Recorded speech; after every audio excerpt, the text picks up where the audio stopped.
All right, everybody. My name is Jeff Brackett here at LincolnDrumLessons.com. I am a drum teacher in Lincoln, Nebraska, and I'm here in my drum studio. I've got a drum practice pad here, and I'm going to be talking about grip. So this is a free video that you can use. It's going to probably run anywhere between 5 and 10 minutes, just discussing the grip and the proper setup and the technique in case you're a new student getting started. And even if you're not a new student, it does not hurt to watch this video because I see a lot of people doing this stuff wrong. And if you can play one drum right, you can play 500 drums right. So here's the deal. First thing we're going to talk about is the muscle groups. So there's going to be 3 main muscle groups that you're going to be using when you're playing the drums. And the biggest one is the arm. So unless you're going to be playing on MTV anytime soon, you're not really going to need to be using a lot of crazy arm motions as you're playing, especially if you're getting started. We're just going to actually start with the next muscle group down, which is the wrist. So the wrist is not as powerful as the arms, but it is faster. Okay, so when we're making these only using our wrist motion to play, alright, we're going to be able to play a little bit quicker. Still pretty powerful, but not as powerful as the arms. The next muscle group and the last one that we're going to be using is the fingers. So these are going to be even faster. I'll turn sideways here so you can see. Hopefully you can see that. So they can be faster, but they're not going to be as strong. So they all have their place, and we can use them all. We can even use most of them at the same time. We'll talk about that more in a minute. But whenever you're playing, you want to be thinking, are you using arms? Are you using wrist? Are you using fingers? All right, we call those the 3 power points. So the next thing you need to think about is where are you going to grip this stick at? So in other words, are you going to hold it up high by the tip, or down low, or in the middle? You have to figure out where that is. As you play longer, you're going to be able to figure out the best balance point for your stick. For now, what I want you to try and do is take a drumstick, and if you go just behind center, so just a little bit behind center, you should find a spot where the stick is going to basically balance on its own, or pretty close to it, without you doing much to it. So a lot of times it's going to be a little bit behind center because the front is trimmed down a little bit, so there's not as much weight on the front, so you have to come back a little bit farther to make that match. So that's not where you want to hold the stick, but that's a good starting point. What you're going to do is you're going to start pulling back a little bit and let the stick bounce. And at first, it's going to be going pretty slowly. And as you pull back farther, you're going to find the stick is going to bounce more on its own. And you can continue on all the way to the very end of the stick. If you hold it from here and bounce, it's just going to die pretty quickly. Too much weight on the front of the stick. So that means you've gone too far. So your job is to start towards the middle and work your way back until you find a point where you feel like the stick is bouncing the most on its own. And that's what we're going to call the balance point. It's usually about 2/3 of the way down the stick. It just depends on the weight of your stick and what kind of stick you're using.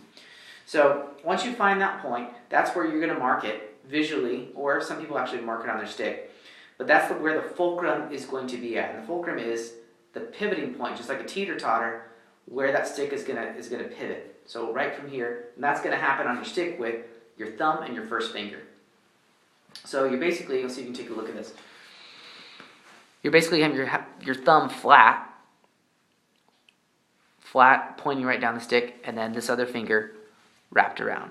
And that point is going to be your fulcrum point right there, that pinching point right there. Now it's super important that that stays closed, and that is the point that's going to continue to hold, all right, to hold the stick. The job of the other fingers, the other 3 fingers, let's see if you can see this. These 2 for sure, if your pinky can't reach down, that's fine, as long as it's touching your 4th finger or your ring finger, as long as it's not flying off out to the side. Make sure you pull that back down. All right, so these fingers here going straight, well, almost straight down, and then you've got your fulcrum point right here, which is those 2 fingers. Okay, so these fingers never come off. We'll talk about that more later.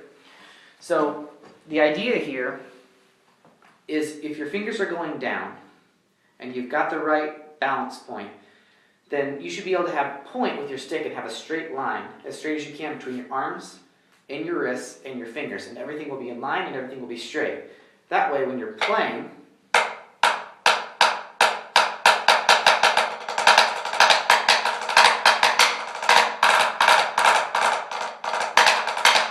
if you need to use arms, you can use arms. If you need to use some wrist with the arm, you can do that. If you need some fingers with the wrist and the arm, they're all in the same row, and so you can use them. Now the problem people run into is when they start gripping the stick around, their fingers around like this. You don't want to do that. It's like a baseball bat or a golf club or something. You don't want to do that. You want to make sure these fingers are down the stick this way. It takes a little while to figure that out. But if you are gripping it wrapped around that way, when you go to play the drum, you'll see people start to have to rotate their wrists because they're holding the sticks in a way that's not lined up with the arms, wrists, and fingers, right? So if you can straighten this out and point this way, now that doesn't mean, by the way, that you're going to be going straight from yourself to the pad. You might have an angle from here. So in other words, you want to have a little space between your arm and your ribs. But the part from your elbow to the tip of the stick should be straight. All right, so that's the thing there. A couple other quick things. You want to make sure that the palms of your hands, so the bottom part, facing down. Okay, so make sure that's facing down. You don't want to rotate it and have your thumb on top. That'll cause a whole bunch of other problems. There's a grip where you're going to use that when you play the timpani drum, the kettle drums, the concert big timpani that you see if you go see an orchestra or sometimes a wind ensemble or band. But we're not going to use that technique right now. We're going to keep everything with the palms facing down. Okay, let's see, what else did I forget? Maybe I have a list here. We're pretty good. Balance point, finger, palms down, knock. Okay, so that's basically it. You want to make sure that you don't have a hole in here. You want to kind of close that up. Now your grip should be firm, but it shouldn't be extremely tight. So you want a nice loose grip as you're playing wrist strokes. You want to see the tip of your stick curving, all right? So especially if you're just using wrist. All right, finger strokes.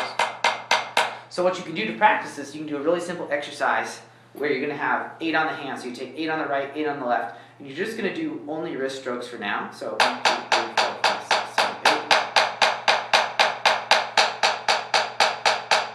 2, 3, 4, 5, 6, 7, 8. 1, 2, 3, 4, 5, 6, 7, 8. Now as you're playing that, you just want to make sure that everything's nice and even, that you're counting to 8, and that the hand that's not playing, so the stick that's not playing, you want to make sure that stays low to the drum, just like 1 to 2 inches, so you're not floating out in outer space while you're playing the other hand. So that's the most important components of grip. Everyone's hands are a little bit different, and so you just want to watch for those main things. There might be a few other little quirks that people have as they're getting used to playing the drums, but just keep those fingers on the stick all the time. I don't know if I mentioned that, but these fingers should always be on. And I guess I'll leave you with this final note. A lot of times when people start to get into double strokes, so all of drumming is made up into single strokes and double strokes. And single strokes are any time you're hitting the drum once. Double strokes are when you're getting a bounce or a rebound for a second stroke. So it's 1 wrist stroke, 1 finger stroke, or 1 finger close. Okay, so it's just made up of singles and doubles. And what happens when people, they usually don't have a problem with single strokes, but when they get to the double strokes, they start taking their fingers off the stick so that they can let it bounce more. And there's a big problem with that, and I won't get into it in detail in this video, but I would say 95% or more even come in with that, and they, especially if they're in band and they're just trying to roll quickly and play quickly. There's only one time that you take your fingers off the stick, and I'm not going to talk about it in this video, but for the most part, if you're just getting started, keep those fingers on always. Even if you start working on double strokes and they seem to buzz a lot, you seem to be choking off the bounce, that's okay, you can work through that. But if you take your fingers off, you're never going to develop that control for that rebound. So maybe I'll cover that in another video. But that's the essential components of that. If you're not sure that you have this lined up right, you can just simply pull the stick out and go up to your drum or your pad or even a tabletop, and you can just knock. And it's going to be the same hand motion when you're knocking as it will be if you slide the stick in. So there you go. I hope that helps. This is the exact same information that I charge $50 an hour for when I'm working with my students. If you were to take a lesson with me, we would start with this basic step. So here you go. Hope you enjoyed this free information. I hope it helps you. Enjoy and good luck with your drumming.